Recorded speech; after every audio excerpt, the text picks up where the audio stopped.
कहा जाता है कि स्वास्थ्य ही जीवन की सबसे बड़ी संपत्ति है और इस संपत्ति को बरकरार रखने में डॉक्टर की जो है वो भूमिका सबसे अहम मानी जाती है। आज वर्ल्ड डॉक्टर डे और इसी उपलक्ष्य में आज हम आए हैं the most senior oncologist doctor Sushil Mandhania ji से मिलने। पिछले 22 सालों से वो as a senior oncologist work कर रहे हैं। किस तरह का उनका अनुभव रहा है, किस तरह की उनकी जर्नी रही है, आज के एपिसोड के तहत हम जान लेते हैं।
सबसे पहले तो वर्ल्ड डॉक्टर डे की आपको बहुत बहुत शुभकामनाएं। नमस्कार, थैंक यू। शुरुआत से शुरुआत करते हैं। 22 साल का एक्सपीरियंस किस तरह से रहा है, जर्नी किस तरह से रही है? देखिए कैसा है कि सबसे पहले सभी श्रोताओं को मेरा नमस्कार। मैं doctor Sushil मांधनिया, senior medical oncologist Nagpur. जैसे मैडम ने बताया कि 22 साल कैंसर के, तो मेरा जो शुरुआत है, I am from a very basic place, Hinganghat से हूँ मैं। मेरा जो स्कूलिंग है, हाई स्कूलिंग है, वो हिंगनघाट जैसी जगह से हुआ है। और दो छोटी जगह थी पर एजुकेशन वाज वेरी गुड। मेरा MBBS और MD GMC नागपुर से हुआ है। तो उस समय जब मैं हिंगनघाट में था तो हमारे लिए एम्स मुझे GMC नागपुर ही था। तो उससे आगे कुछ हमें पता ही नहीं था। पर जब हम 12th जब MBBS के बाद जब हम एंट्रेंस देने जाते थे all India institute of medical sciences Delhi, because उस समय एक ही एम्स था, there was only one AIIMS that was in Delhi. तो हमको ऐसा लगता था कि यहाँ तो कुछ ऐसे सुपर ह्यूमंस डॉक्टर रहते होंगे या सुपर ह्यूमंस है, यहाँ तो असंभव है, अपन आ ही नहीं सकते। तो हम उनको ऐसे भगवान जैसा देखते थे, जो स्टूडेंट्स डॉक्टर्स को। तो मेरा एक एम था कि यार करना है तो यहीं से करना है कुछ, ठीक है। तो MD तो हो गया। Then I did my 3 years at Tata hospital. 3 साल मैंने वहाँ पे paediatric, adult, bone marrow transplant, इसमें फेलोशिप्स की। Then when I came back to Nagpur, then I realise कि मुझे एक स्ट्रक्चर्ड DM प्रोग्राम लगेगा, जिसमें जो वर्ल्ड की हाईएस्ट डिग्री होती है इंडिया में, दैट इज़ फॉर कैंसर। सो पर उस समय क्या अनफॉर्चुनेट पार्ट था कि 120 करोड़ पॉपुलेशन में सिर्फ 2 सीट थी। There only 2 seats of DM at AIIMS. तो लोग मुझे बोलते थे यार तेरा संभव नहीं है वहाँ पे, क्योंकि ऑलरेडी एम्स का रूल क्या था कि 2 से 3 साल आपको वहाँ पे फेलोशिप करनी पड़ती थी, उसमें से वो सिलेक्ट करके लेते थे आपको। तो मैं उनको बार बार एक ही चीज़ बोलता था कि यार ठीक है ना, 2 सीटें एक ही चाहिए ना अपने को, तो अपने को थोड़ी 2 चीज़ चाहिए। And I was very confident. In fact मैं फर्स्ट अटेम्प्ट में I was a topper there in theory as well as in practical. I got selected at AIIMS. जब मैं एम्स में ख़त्म हुआ तो मेरा एक बहुत बड़ा चीज़ था कि मैं बैक नागपुर ही वापस आऊँगा। इसके दौरान भी मुझे एक फेलोशिप मिली थी US में। तो वो फेलोशिप मुझे सिर्फ 15 दिन का था, ऑब्जर्वरशिप, पर मैंने 7 दिन में छोड़ दिया उसको। बट मुझे ऐसा लगा कि यार ये जगह मेरे लिए नहीं है। I used to feel very suffocated there. मुझे अपनी ही जगह जाना था। तो देर वो 7 दिन फिर मैं बहुत वेगास वगैरह घूम लिया। I came back to my local place. And मेरा एक एम था कि I will come back to Nagpur, क्योंकि मुझे बहुत मेरे घर में काफ़ी कैंसर रिलेटेड बहुत सारी चीज़ें हुई है। मेरे दादाजी को कैंसर था, तो एक कैंसर को उस समय मुझे याद था कि मैं उनको टाटा हॉस्पिटल ले जाऊँ। मैं फर्स्ट MBBS में था, उनको टाटा हॉस्पिटल में ले जाना, वो रेडिएशन के लिए मैं टुकड़ोजी हॉस्पिटल में ले जाना। उस पेशेंट के जो जिस तरह से बर्ताव होता था पेशेंट के साथ में, वो ये मुझे लगता था कि बहुत इनह्यूमन था। इंसानों के साथ ऐसा बर्ताव नहीं होता ही नहीं है, होना इतना खराब बर्ताव मैंने देखा है ऐसे डॉक्टर। तो मुझे बड़ा अफसोस होता है कि यार how can this people be so insensitive about the patient. जैसे मेरे दादाजी को जब रेडिएशन के छाले आते थे, वो थूकते थे ना तो खून निकलता था, तो जो लोकल डॉक्टर थे बताया तो नॉर्मल है, तो होता ही है। मैंने व्हाट इज दिस, उनकी डिग्री ले लेनी चाहिए ऐसे लोगों की। तो what the stupidity is, you are, तुम्हारा काम यार ऐसे लोगों को तकलीफ कम करो, यस उसमें कौन था तुमको हाई-फाई डिग्री की जरूरत है। तो जो जो इनसेंसिटिविटी ऑफ द डॉक्टर्स मैंने उस समय देखी थी, आई वाज वेरी शॉक्ड कि यार ये नहीं होना चाहिए। देखो जाना आपको भी मैडम, मेरे को भी ऊपर ही जाना है ना, Yes. यहाँ कौन अमरूद लेके रहने बैठा के लिए है कोई ना। आया नहीं, right. But the every patient deserves a dignity. Good. Every Yes. person deserves dignity to die in dignity, without suffering, without पीड़ा। तो वो पेशेंट क्या बोलता है ना, पेशेंट को क्या लेना देना आपको कितने होशियार हो, कितनी बड़ी डिग्री है आपकी, राइट। उसको तो यही चाहिए भाई डॉक्टर साहब मुझे तकलीफ ना हो, मेरे को खाना पीना अच्छा रहे, मैं चलता फिरता रहूँ, मुझे साइड इफेक्ट ना हो। दिस इज पेशेंट्स सोच। अगर ये सोच के साथ में अगर आप आपका ट्रीटमेंट को कंबाइन करते हैं, and then it is a win win for both of you. तो unfortunate part about we is कि हमको ये चीज़ ट्रेनिंग में या तो मिस हो जाती है, या तो हम ये चीज़ को इम्बाइब नहीं कर पाते ट्रीटमेंट, और ये ही बहुत बेसिक मिसिंग है। तो that is called the lost art of healing, Bernard Shaw का बुक है इसमें। तो उसमें यही बोला गया कि भाई we have lost that art. हमको सिर्फ किताब बुक थ्योरी में ख़त्म हो गए डॉक्टर सब। Yes. तो हमको पेशेंट को भी समझना बहुत जरूरी है, पेशेंट Right. चाहता क्या है बहुत जरूरी है। पेशेंट वेंटिलेटर पे रहता है, पेशेंट तो जिंदा है ना, वो तो देख रहा है ना आपको। हम डॉक्टर्स डिस्कशन कैसे कर रहे हैं वहाँ, अरे यार ये तो लास्ट स्टेज का है, कुछ मौका नहीं है, चांसेस बहुत कम। अरे ही इज हियरिंग, वो जिंदा है ना, Yes. He is hearing what message you are giving, he is not going to survive only. अगर ऐसी बात करें तो हमको ये चीज़ समझनी पड़ेगी कि हमको सेंसिटिव होना पड़ेगा पेशेंट के लिए।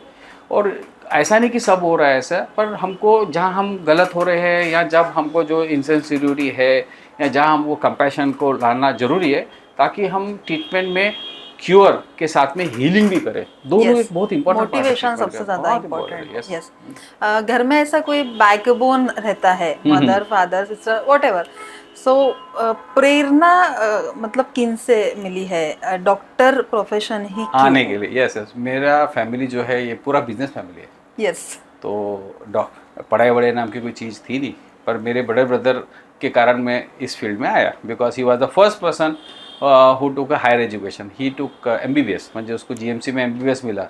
तो ऐसा था मैडम, हम तो ज़िंदगी भर क्रिकेट खेले, कंचे खेले, सब खेले थे। तो 8वीं के बाद समझ में आया कि पढ़ाई भी करनी पड़ती है। तो that was but turning point. उसके बाद में जनरली बहुत पीछे रहता था मैं, तो 8वीं के बाद ही मैं फर्स्ट 3 में आना शुरू हुआ, and then it was never looking back. तो मेरे बड़े brother was my major inspiration for going into the MBBS side. He took lot of efforts for that also. Okay.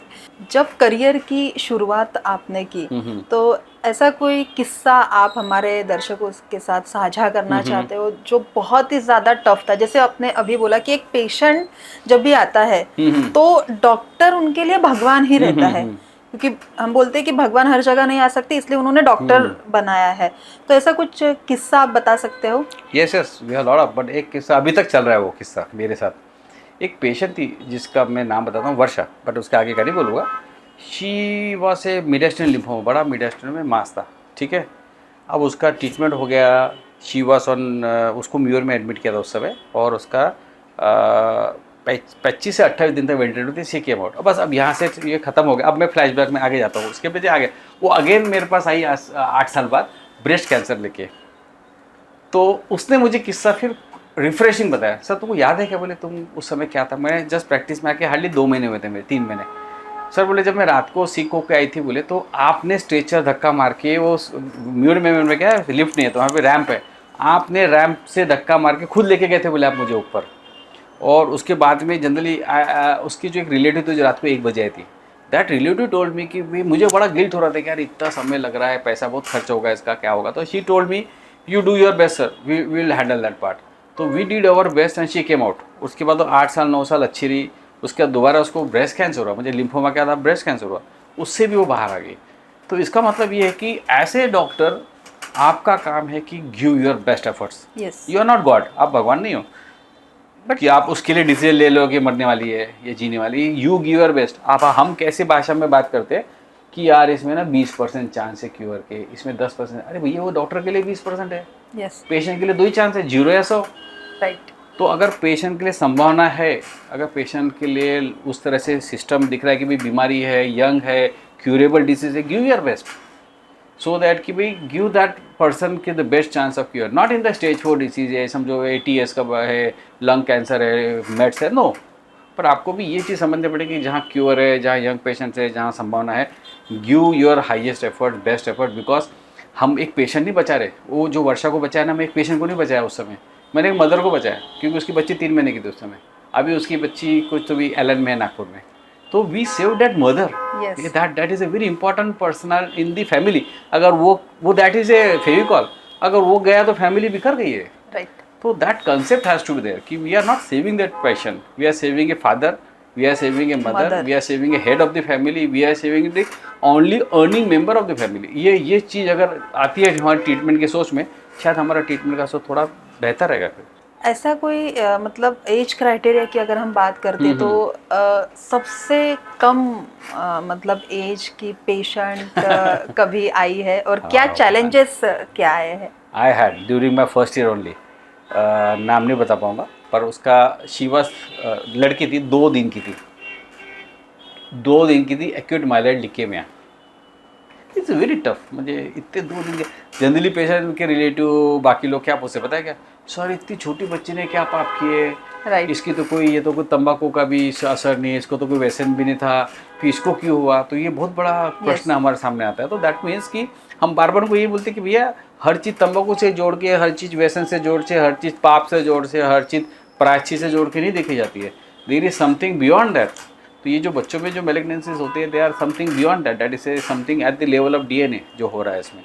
That was a very challenging case, she survived, but it was a very challenging. छोटे छोटे बच्चों को handle करना, इतने पतले पतले veins होते हैं, Yes. डोसेज इतने चुटुक चुटुक से डोसेज होते हैं, वो बता नहीं पाता है क्या हो रहा है उसमें। Right. तो we need a very good paediatric backup for that. अब बहुत अच्छी व्यवस्था हो गई है उस समय के मुकाबले अगर देखता हूँ तो जैसे अभी आपने बोला कि नागपुर टेक्नोलॉजी बहुत आगे बढ़ गई है, राइट? 22 साल पहले की टेक्नोलॉजी नागपुर की और अभी क्या चेंजेस आप देखते हो? ड्रामेटिक चेंजेस है। अब ऐसा मुझे एक चीज़ बताइए जो नागपुर में नहीं होता है। We do everything in cancer, in cardiac, in hepatic transplant भी हो रहा है, रीनल ट्रांसप्लांट भी हो रहा है, बोन मैरो ट्रांसप्लांट भी हो रहा है, इम्यूनोथेरेपीज कर रहे हैं, top pain treatment, cellular therapies भी हम कर रहे हैं। पर एक समय था जब मैं आया था तो हमको रेडिएशन के लिए भी बॉम्बे भेजना पड़ता था। Yes. कितना अनफॉर्चुनेट पार्ट है। मैं एमबीबीएस कर रहा हूँ, एमबीबीएस फर्स्ट ईयर से लेके, तो आज मुझे कितने साल हो गए ना, 94 से अगर देखो तो 32 साल हो गए। मैं जिस इंस्टीट्यूशन से आया वो, दैट इज जीएमसी नागपुर में, तब भी कोबाल्ट था, आज भी कोबाल्ट है। कितना अनफॉर्चुनेट पार्ट है ना, because this is injustice to our general population कि भाई ये 25-30 करोड़ की मशीन कौन सा बड़ा काम है गवर्नमेंट के लिए ना, पर उससे कितना बड़ा लोगों को, कितने गरीब लोगों को फ़ायदा होगा। तो उसके कारण देखा मैंने कि उस समय हमारे बहुत डिफ़िकल्टी थी, हमारे पास अच्छी मशीन नहीं थी, तो हमको जो अफोर्डिंग पेशेंट थे उनको भेजना पड़ता था बाहर। But now we have got at least 5-6 good centre जहाँ पे अच्छे रेडिएशन के मशीन्स है, और इनफैक्ट हॉस्पिटल्स के भी बढ़ गए, हॉस्पिटल्स की भी सपोर्टिव केयर बहुत अच्छा बढ़ा है, रेफरल अच्छे है, डॉक्टर्स क्वालिफाइड मिलने लग गए। पहले when I came I was only DM oncology, अब ये हमारे ऑन्कोलॉजी में एटलीस्ट 10 से 15 ऑन्कोलॉजिस्ट है। तो उससे क्या होता है कि फील्ड भी मैच्योर होता है, एक में को हेल्प मिलती है, पेशेंट के लिए भी क्रॉस ओपिनियन, पेशेंट को भी सेकंड ओपिनियन का मौका मिलता है इसमें। हम सभी को पता है कि एआई टेक्नोलॉजी का दौर शुरू हो चुका है, तो मेडिकल फील्ड में क्या इम्पैक्ट देखने को मिला है एआई टेक्नोलॉजी का? देखिए कैसा है ना कि एआई ऐसा टेक्नोलॉजी है जो एआई नहीं सीख पा रहा है, और AI doctor, non AI doctor ऐसा तो होने वाला है आगे में। तो डॉक्टर को तो रिप्लेस नहीं करेगा एआई, पर AI train doctor, AI non train doctor से दोनों होएगा आगे में, ठीक। और in fact we are started seeing this. पर हमारे लिए एआई का जो रोल देखा है ना, डायग्नोस्टिक्स रोल बहुत स्ट्रांग बड़ा है एआई में। जैसे अब KI-67 स्टेनिंग बता रहा, उसको आंखों से देखना पड़ता है उसका कितना है, कितने हाई पावर में, उसका कितना पैथोलॉजी का समझ आता था। अभी वो सिंगल कैप्चर में उसको दिख जाता है कि भाई कितने स्टेन सेल्स है, accordingly they can give the staining results, according how to results. जो बहुत ही मैनुअल थे, कुछ सेल्स है जो आंखों से दिख के मिस हो जाते थे, AI can capture it very fast. तो it has got a phenomenal role in pathology, it has got phenomenal role in radiology, जहाँ पे ट्यूमर्स का एक एल्गोरिथम बन जाते हैं। तो एल्गोरिथम बेस्ड हुई कि देखें AI can diagnose it very early, जो आंखों से मिस होने की संभावना रह सकती है। It has been very useful for physician point of view से। जैसे एक मैं ट्विटर पे एक देखा था कि एक बंदा था जिसको ना समथिंग वाज मलेज बॉडी एक मसल उसने सब कुछ कर लिया, सब इन्वेस्टिगेशन किया उसको, ही वेंट टू 2 और 3 physicians also but he could not gate, उसने पूरी की पूरी रिपोर्ट एआई में लोड की। तो Oh. एआई ने उसको क्या बोला कि आप मैग्नीशियम चेक करिए, उसका magnesium very low and he just responded to the magnesium supplementation. तो it is helping us in a good, but पर हमको ये समझना पड़ेगा कि AI is not everything. Yes, तो it has to be backed up with the wisdom of the physician. अगर आप एआई बेस्ड हो, कई बार एआई तो एल्गोरिथम बेस्ड है, तो वो it can do a blunders, क्योंकि कई बार ऑन्कोलॉजी पेशेंट एआई की प्रिस्क्रिप्शन लेके आ जाते हैं, Right. सर इसमें ये अब वो बोलता है कि सर मेरे को योजना में डाल दो, सर मैं बहुत गरीब हूँ, लाता है वो प्रिस्क्रिप्शन एआई का जिसका ट्रीटमेंट ही 1.5 करोड़ का है। तो उसको हम समझाते हैं भाई ये तेरे लिए संभव नहीं है, और ये चीज़ें है जो this are all trial based, this is the drug which is not available, this is the drug which will not work in you in this condition, this is the drug which may not be affordable for you in this condition. So it is not all and none phenomena. तो सबसे important रहेगा कि AI will help us in guiding the treatment, it will help us in preventing the accidents, and it will be very very helpful in pathology and radiology. दिन से रात तक आप patient के इर्द गिर्द ही रहते हो, तो कोई भी पेशेंट जब एडमिट होता है या फिर क्योर करने आपके पास आता है, तो सबसे पहले माइंड में किस नज़र से आप उसको देखते हो, या फिर थॉट प्रोसेस क्या रहती है? देखिए मैडम, मैं तो ये देखता हूँ कि मैं सबको बोलता है बात को, जो मेरे हॉस्पिटल में पेशेंट आ रहा है मैडम, वो अब उसकी बेटी की पत्रिका लेके तो आ नहीं रहा डॉक्टर साहब कि भाई मेरे घर में शादी, आप आइए नाचिए खाना खाने, ये बेचारा तकलीफ में आ रहा ना। राइट। तो मेरा पहला एम रहता है कि यार उसको तकलीफ कम करो उसकी, आप उसको अगर आप ट्रीटमेंट नहीं दे सकते उससे घटिया बात मत करो, don't talk in A wrong language with him. ये मैंने ये सीखा है गढ़चिरौली में, जब मैं जाता हूँ चांदगांव में, तो मेरे को बंसर बताते थे कि सुशील नागपुर में नहीं आते इसलिए कि यार उनको डर लगता है कि बड़े डॉक्टर है, बड़ी जगह है, अपन इनके से कैसे बात करेंगे।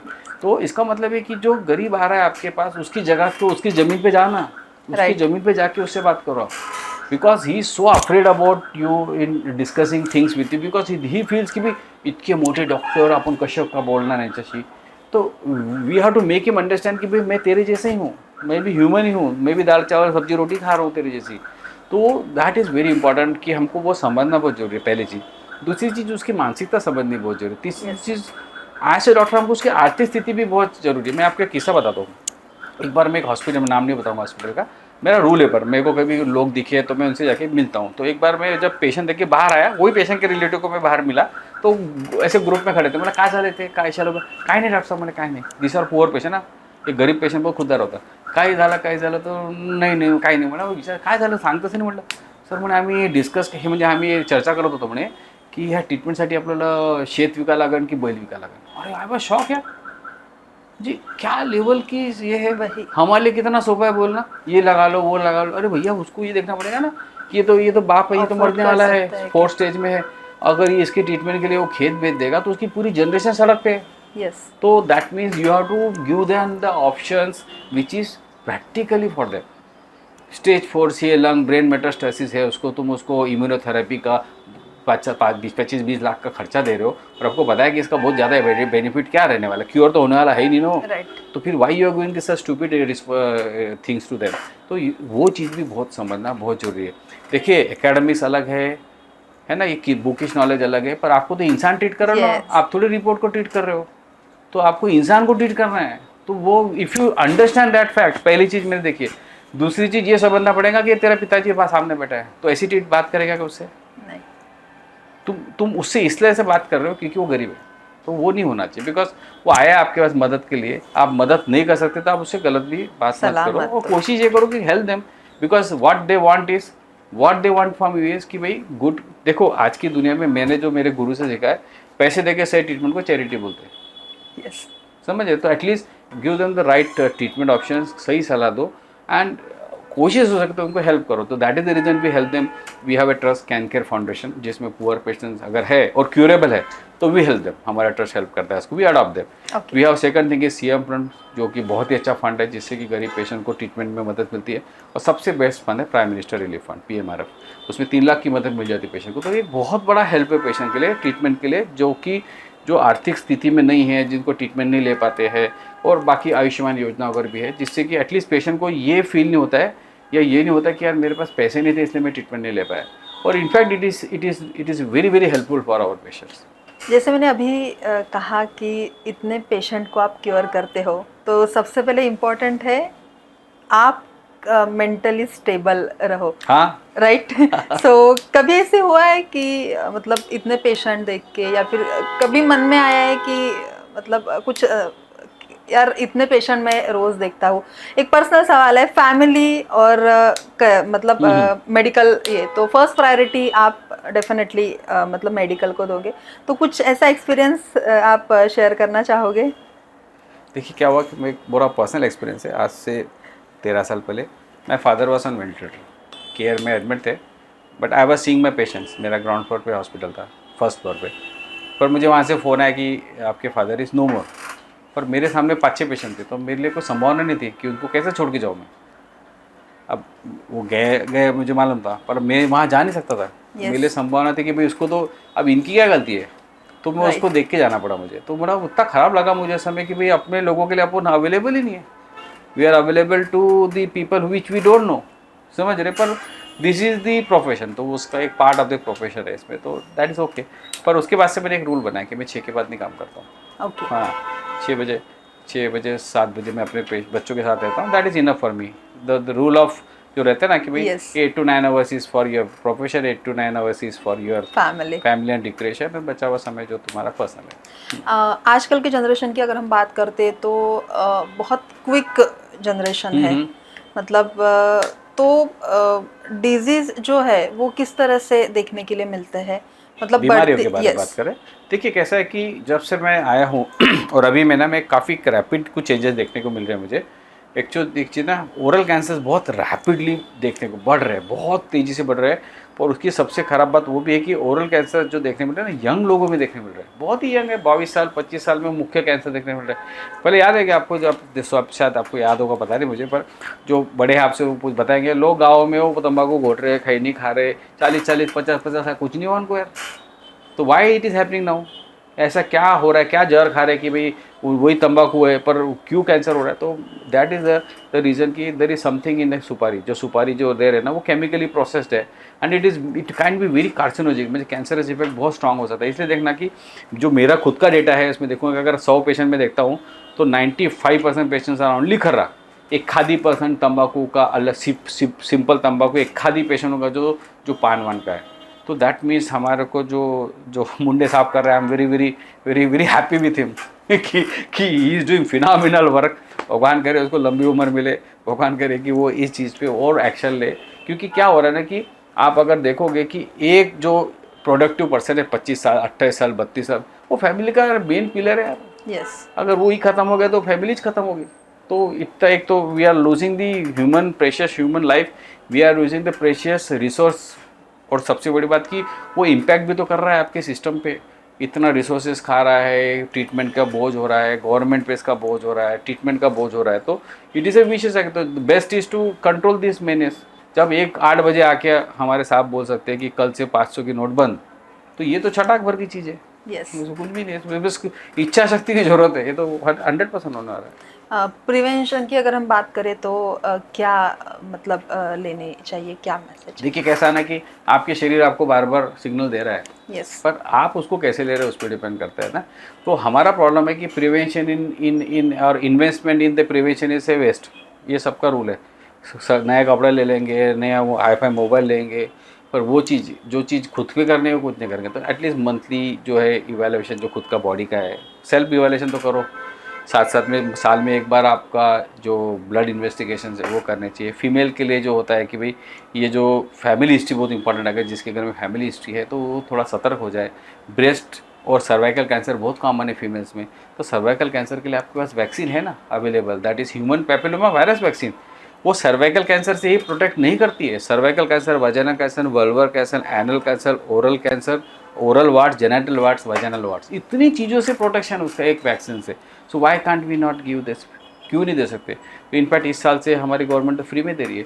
देर is one study which came in NEJM, एक स्टडी आई थी अभी, उसमें देखा गया था सिंगल शॉट भी देते हैं तो it is equally effective. That means जो कई बार बोला जाता था ना 0 to 8, 0 to 6 में 3 शॉट दीजिए, 15 साल के नीचे को 2 शॉट दीजिए। अरे मेरा बोलना है कि अब 1 शॉट भी देगा तो it is equally effective. That is the least effective dose हम क्या देखते हैं, मैक्सिमम टॉलरेबल डोज, Yes. तो उसमें 3 वायल आ जाते हैं, तो हाँ. एक ही इसमें करो, एक भी देगा तो प्रिवेंशन है।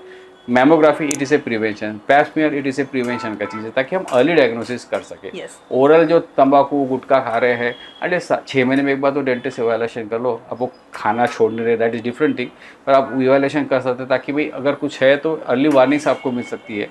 साथ साथ में दिन में 2 बार तो ब्रश करो, सुबह में, रात को सोने से पहले, ताकि भाई जो अंदर में तंबाकू है उसका इफेक्ट है वो मिनिमाइज हो सके। इसमें अननेसेसरी वेट लॉस हो रहा है, आपको बुखार आ रहा है, भूख नहीं लग रही है, संडास काली हो रही है, हीमोग्लोबिन कम हो रहा है, ये नॉर्मल थोड़ी है।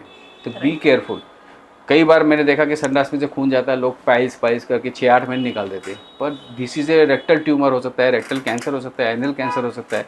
तो इवेलुएट होना बहुत ज़रूरी है। इसको सिम्टम्स दिखते हैं तो उसको नज़रअंदाज नहीं करना चाहिए, और सही आदमी से मिलना बहुत ज़रूरी है। तो be suspicious about your symptoms and consult the right person, because that will, क्या होता है ना कि ये जो छोटा सा चीज़ है, यहाँ पे इसकी एक फीस देना पड़ता, पर जो 3 महीने में जो टाइम पास होता है उसके कारण जो खर्चा होता है वो नहीं पड़ता। yes. क्योंकि 2 चीज़, तो बीमारी भी बढ़ रही है, पैसे भी जा रहे हैं, and you are suffering also. Yes. जैसे नागपुर को आपने अपनी कर्म भूमि बनाई है, तो अगर कभी ऐसा एक चांस मिला कि मेडिकल फील्ड में कुछ ऐड ऑन करना है या फिर कुछ चेंज करना है, तो क्या करना चाहोगे? नागपुर में? यस। देखिए कैसा है कि आई एम फ्रॉम जीएमसी, मेरा अल्मा मैटर है। अभी जीएमसी इस बार ना, जीएमसी बहुत फॉर्चुनेट है कि उसमें एक ऐसा फिनोमिनल पर्सन है जो डीन बना है अभी, जो डॉक्टर गजबे सर। Yes. तो उसके कारण देखोगे आप जीएमसी में काया पलट हुआ है अभी। राइट। तो भगवान करे ऐसे लोग ही आए जो कि संस्था को, इंस्टीट्यूशन को, गवर्नमेंट बॉडी को ऊपर लाए, ताकि देखिए कैसा है ना कि गरीब आदमी को ही जरूरत है ना यार, पैसे वाला तो कहीं भी चल जाएगा, उसको क्या Right. फ़र्क पड़ता है। तो ऐसे लोगों को कहाँ न्याय मिलेगा। तो they should have a best facilities available, कि भाई उनको सब जो बेस्ट ट्रीटमेंट मिल सकती है, they should be available at government hospitals. Then it is up to the patients and relatives where they want to go. But अब वो अवेलेबल ही नहीं तो कैसे होगा। तो दैट इज़ वन थिंग। जैसे रेडिएशन मशीन जो नहीं है अवेलेबल, वो Yes. मुझे बहुत विश्वास है कि सर के अंडर में आ जाएगी मशीन, ठीक है। और बाकी सब चीज़ें जो कैंसर के लिए अभी देखेंगे ना, सबसे बड़ा प्रॉब्लम आज की स्थिति में इस कैंसर ओनली, और ये बढ़ने वाला है, ये कम नहीं होने वाला है। It is just a tip of the iceberg now, it is A explosion, ये होने वाला है, बहुत बड़े लेवल पे होने वाला है इसका। तो हमारे पास तैयारी है कैसी? कुछ भी तैयारी नहीं है हमारे पास। तो we need a rapid expansion, we need rapid resources, prevention पे पूरा जोर, अर्ली डायग्नोसिस पे पूरा जोर, ट्रीटमेंट पॉइंट ऑफ व्यू से होना चाहिए, अवेयरनेस पॉइंट ऑफ व्यू से होना चाहिए, ताकि भाई ये कैसा ना कि आप लोग क्या सोचते हैं कि डॉक्टर का काम है, डॉक्टर का काम है ही नहीं है। It is a team work. Society, media, social media है, बाकी गवर्नमेंट एजेंसीज है, डॉक्टर्स है, कम्युनिटी है, if they come together then the prevention and the awareness becomes very very comprehensive, और एक सिनर्जिस्टिक इफेक्ट रहेगा इसका। मुझे सिनर्जिस्टिक एक को एक 11 इफेक्ट रहेगा। तो हमारा ultimate aim is to save the precious life. First thing, diagnose the disease early अगर संभव हो सका तो, and third is the treatment. तो treatment is a very late thing, भगवान करे ट्रीटमेंट की जरूरत ना पड़े, वी शुड डायग्नोज और we should prevent that is our main M.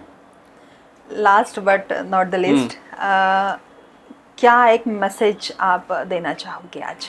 देखिए कैसा है कि on occasion of doctors day आप आए हैं सब लोग यहाँ पे मेरा इंटरव्यू लेना। I am very very thankful to you all. अब कैसा है कि ये जो प्रोफेशन है, it is by God's grace. मैं ये बोलता हूँ, मेरे बच्चों को मैंने बोला कि अगर तुमको पैसे कमाना है इसमें मत आओ तुम, पर ऐसा किक और ऐसा सेटिस्फैक्शन आपको कोई प्रोफेशन में मिल ही नहीं सकता। समझ रहे हो ना आप बात को? जब एक पेशेंट को आप जो तकलीफ में है उसकी तकलीफ को कम कर सकते हो ना, तो ये जो किक है ना, ये $100 बिलियन का है, ये स्पेसएक्स जैसा किक है आपका। तो समझ रहे हो? तो ये अगर ये चीज़ किसी में कोई प्रोफेशन में नहीं है इसमें। सो ओनली थिंग इज कि are you made for that, are your mentally your makeup is for that, then yes okay. New generation wants कि भाई ये इतना लंबा पढ़े कैसे करे, 15-15 साल की पढ़ाई नहीं होती हमसे, तो दैट इज़ डिफरेंट थिंग। पर otherwise it's a phenomenal profession जहाँ पे आप patient interaction, human interaction, work from home थोड़ी है इसमें कुछ भी। राइट। आप पेशेंट के साथ मिल रहे हो, वो तो घर में बैठे रोबोट जैसा काम कर रहे हैं। तो we are interacting with humans. तो हमको ह्यूमन का emotion, sufferings, how can we help them. तो इससे एडिक्शन, ये बहुत बड़ा एडिक्शन है, जो जैसे जैसे आप सीनियर होते जाते हो वैसे वैसे वो बढ़ता रहता है। सो इसमें ये है कि भाई भगवान ने आपको ये ऐसी कुर्सी दी है जिस पे बैठ के आप चैरिटी कर सकते हो। जाके आपको बाहर जाके वो रोटरी में सेवा करो, कोई ज़रूरत ही नहीं सेवा फेवा करने की। आप यहाँ बैठ के सही ट्रीटमेंट हो, सही गाइड करो, लोगों को हेल्प करो, it is more than enough for the society. एक वन लाइनर मैसेज आप। देखिए कैसा है कि invest in your health, prevention is a most important part. अगर आप सोच रहे हो कि ट्रीटमेंट यूजलेस, आप you focus with your health, diet, sleep को इग्नोर करते हैं लोग, वो स्लीप नहीं, और करेक्ट लाइफस्टाइल हैबिट्स, 2 बजे सो रहे हैं, रात को सुबह 10 बजे उठ रहे हैं, दिस इज रॉन्ग थिंग। तो आप अच्छा खाइए, फ्रेश खाइए, हाइजीनिक खाइए, केमिकल एक से मेजर प्रॉब्लम है उससे दूर रहिए, पेस्टिसाइड्स का फूड है वो मेजर है जो उससे दूर रहिए। इसमें रेगुलर एक्सरसाइज करिए, good hydration is very important and correct sleep, ये पहली चीज़। सेकंड थिंग इज की regular checkup, invest in that, just keep a part of your budget for regular checkup. जैसे ब्लड इन्वेस्टिगेशन है, मेल है तो जैसे 50 साल के ऊपर है तो PSA एग्जामिनेशन है, stool for occult blood colour, X-ray चाहिए, USG एब्डोमेन, ये तो कर सकते ना। आपको बता दो तो मैंने CT एब्डोमेन मेरा खुद का किया है आज से 6 महीने पहले, मैंने भी, मेरे ब्रदर ने भी, मेरे फैमिली का भी किया है। So this is the basic thing we can do for our self. बाकी तो ईश्वर है, आपके हाथ में नहीं है, पर एटलीस्ट आप आपके एफर्ट्स ही नहीं है, आप कुछ खुद ही आंखें बंद करके बैठ गए बोले अंधेरा होगा, ऐसा थोड़ी हुआ। तुमने आंखें बंद करिए। तो this is my message to they, be aware, be positive. भगवान ने एक ही जिंदगी दी है आपको, live it to the maximum. Thank you so much sir, आपने आपका प्रीशियस टाइम हमें दिया, और आपकी जो जर्नी रही है पिछले 22 साल से वो हमारे साथ साझा की। Thank you so much. I am really thankful to you all, thanks to your team, thank you.